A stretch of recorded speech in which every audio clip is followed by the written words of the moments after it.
tulikuwa tunaongelea hali zetu za barabara za mkoa wa Mbeya, hasa ukizingatia kipindi hiki ambacho mvua zinanyesha kwa wingi na barabara nyingi sana zimeharibika. Na hususani mimi kwenye wilaya yangu ya Chunya tumeona namna ambavyo barabara imeharibika kuanzia Mbeya mjini mpaka Chunya. Mashimo ni mengi na hasa ambao wanaziba vile vilaka na vyenyewe vimekuwa vinafumuka mara kwa mara. Tumeliongea hilo kwa kina na tumesisitiza kwamba sasa twende tukajenge barabara kwenye viwango ili kusiwe kuna utaratibu wa mara kwa mara kuziba hivi viraka. Ndivyo itaonyesha thamani ya pesa ambayo serikali inatoa chini ya Rais wetu Dr. Samia Suluhu Hassan.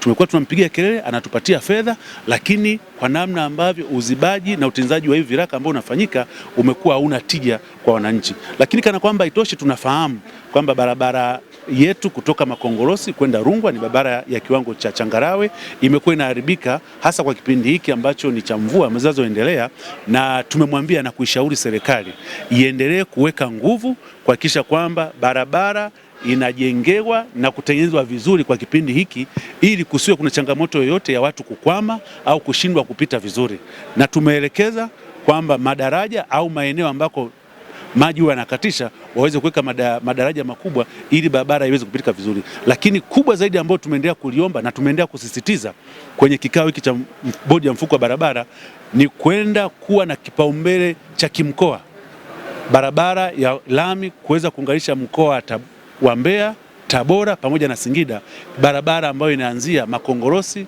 kwenda mpaka Rungwa.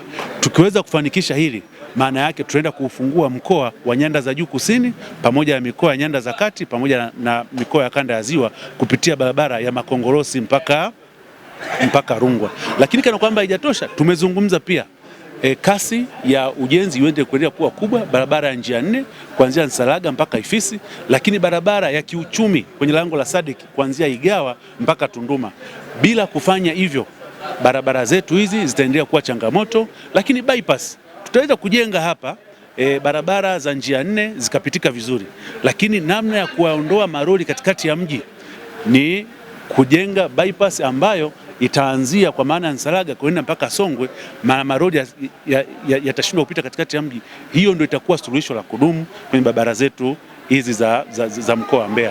Lakini kubwa zaidi, tumeendelea kusisitiza na kuiomba serikali iendelee kutupatia fedha ili barabara hizi ziendelee kutengenezeka kwa wakati, na tunashukuru serikali inatupatia fedha, lakini mtiririko ule uweze kwenda vizuri na barabara ziweze kutengenezwa kwa wakati, na kusisitiza ubora wa barabara ndio itakuwa suluhisho la muda mrefu. Sisi rai yetu kubwa kwa wananchi wetu, hasa wananchi wa mkoa wa Mbeya na wilaya yangu ya Chunya kwa ujumla, wawe wavumilivu. Serikali iko kazini, na muda si mrefu watu wataona matunda au yale ambayo wanatemea kuyaona kwenye ujenzi wa barabara zao hizo.